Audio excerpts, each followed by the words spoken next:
ಎಲ್ರಿಗೂ ನಮಸ್ಕಾರ. Welcome back to my YouTube channel. ಇವತ್ತು ನಾನು ನಿಮಗೆ ಮನೆಯಲ್ಲೇ ಹೇಗೆ ಖರ್ಜೂರವನ್ನು ಉಪಯೋಗಿಸ್ಕೊಂಡು ಹೇಗೆ ಹೊರಗಡೆ ಸಿಗುವಂಥ ಪಾನ್ನ ನಾವು ಮನೆಯಲ್ಲೇ ಮಾಡ್ಕೊಳ್ಬೋದು ಅಂತೇಳಿ ಈಸಿಯಾಗಿ ತಿಳಿಸ್ಕೊಡ್ತಾ ಇದ್ದೀನಿ.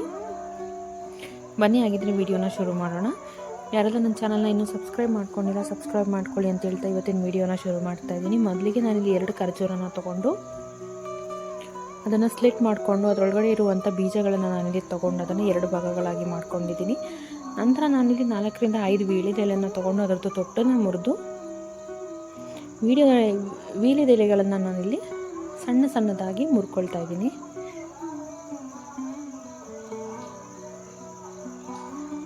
ನೋಡಿ, ಈ ರೀತಿ ಅದನ್ನು ನಾನು ಫ್ರೆಶ್ ಆಗಿರೋ ವೀಳ್ಯದೆಲೆನ ತೊಗೊಂಡಿದ್ದೀನಿ. ಇನ್ನು ಸಣ್ಣದಾಗಿ ನಾನಿಲ್ಲಿ ಮುರ್ಕೊಳ್ತಾ ಇದ್ದೀನಿ.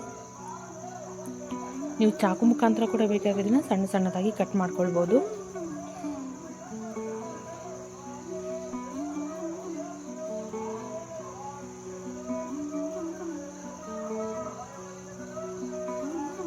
ಬೇಕಿದ್ರೆ ನೀವು ಚಾಕು ಮುಖಾಂತರ ಕೂಡ ಈ ರೀತಿ ಮಾಡ್ಕೊಳ್ಬೋದು. ಸೊ ಈ ರೀತಿ ಅದನ್ನು ಸಣ್ಣ ಸಣ್ಣದಾಗಿ ಬಿಡಿಸ್ಕೊಂಡು ನಾನು ಅದನ್ನು ಮಿಕ್ಸಿನಲ್ಲಿ ಹಾಕ್ಕೊಂಡು ನುಣ್ಣಗೆ ನಾನು ಇದನ್ನು ರುಬ್ಕೊಳ್ಬೇಕು.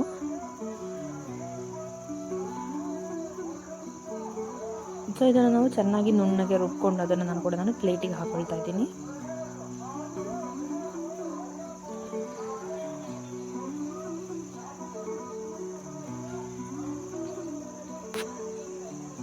ಸೊ ಇದನ್ನು ಈ ರೀತಿ ನಾವು ನುಣ್ಣಗೆ ರುಬ್ಕೊಳ್ಬೇಕು. ನಂತರ ನಾನು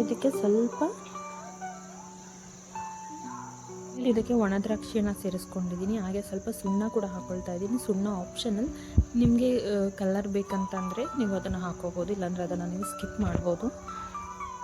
ಸೊ ಇದನ್ನೆಲ್ಲ ನಾನು ನೀಟಾಗಿ ಮಿಕ್ಸ್ ಮಾಡ್ಕೊಳ್ತಾ ಇದ್ದೀನಿ.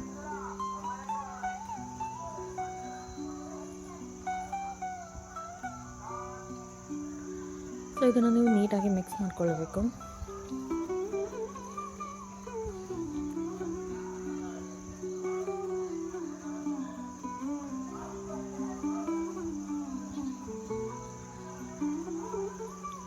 ಇವಾಗ ಇದು ಚೆನ್ನಾಗಿ ಮಿಕ್ಸ್ ಆಗಿದೆ. ಇದಕ್ಕೆ ನಾವು ರೆಡಿಯಾಗಿ ಸಿಗುವಂಥ ಮೌತ್ ಫ್ರೆಶ್ನರ್ ಏನಿರುತ್ತೆ ಅದು ನಿಮಗೆ ಎಲ್ಲ ಕಡೆ ಸಿಗುತ್ತೆ, ಇದು ಅಂಗಡಿಗಳಲ್ಲಿ. ಸೊ ಇದನ್ನು ನಾನಿಲ್ಲಿ ಆ್ಯಡ್ ಮಾಡ್ಕೊಳ್ತಾ ಇದ್ದೀನಿ. ಇದರಲ್ಲಿ ಸ್ವಲ್ಪ ಅಡಿಕೆ ಮತ್ತು ಸ್ವೀಟಾಗಿ ಸ್ವಲ್ಪ ಸ್ವೀಟ್ನೆಸ್ ಇರುವಂಥಗೆ ಸ್ವಲ್ಪ ಶುಗರ್ ಇರುತ್ತೆ,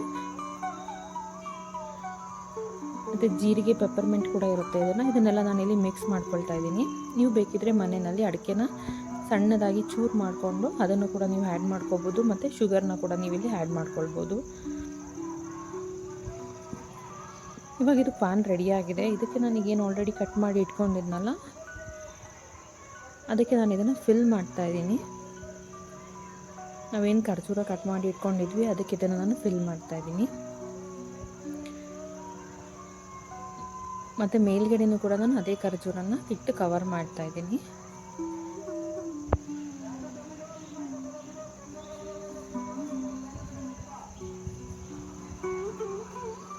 ಸೊ ನೋಡಿ, ಇವಾಗ ಇದು ರೆಡಿ ಆಯಿತು.